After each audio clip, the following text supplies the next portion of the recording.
मेरी मैया को ले आओ, मेरे बाबा को ले आओ। ठाकुर जी को एक खेद होने लगता है कि मैं परमात्मा क्यों हूं, मुझे क्यों विश्व कल्याण करने के लिए व्रज छोड़ना पड़ा। और उसी समय हमारे यहाँ शास्त्रों में प्रेम की 10 अवस्था यानी स्टेजेस बताई जाती हैं। आजकल के हम लोग फर्स्ट में भी नहीं है। वो 10 स्टेजेस हैं जिसमें 10वीं अवस्था में व्यक्ति का शरीर अपने प्रेमी की याद में मोम की तरह पिघल जाता है।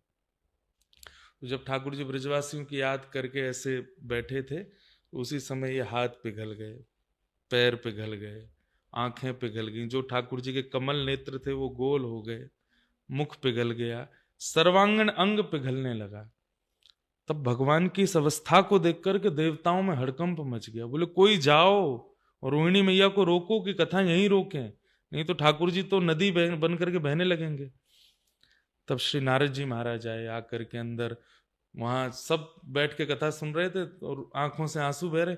तब उन्होंने आकर रोहिणी मैया से कहा, बोले अगर आपने और कथा कही तो ठाकुर जी नदी बन जाएंगे। बाहर आकर के देखा तो ठाकुर जी पिघले हुए थे।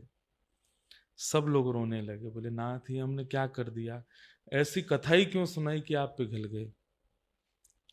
ठाकुर जी बोले अब तो हो गया, अब तो मैं हो जाऊंगा ठीक कुछ दिनों में, पर अब तो ये स्वरूप है। तब नारद जी बोले आप जल्दी ठीक हो जाओ, इस स्वरूप को आप अंतर ध्यान करो। तब ठाकुर जी बोले नहीं, कलयुग में लोगों को ये बताने के लिए कि मैं कितना प्रेम करता हूं ब्रजवासियों से, ये मेरा रूप रहेगा।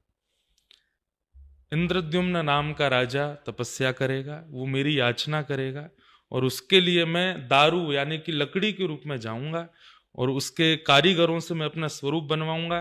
25 दिन का समय दूंगा, लेकिन रानी घबरा के 14 दिन में जब गेट खोलेगी तो मेरा अधूरा रूप ही दिखेगा, और वही अधूरा रूप जगन्नाथ में विराजमान होगा।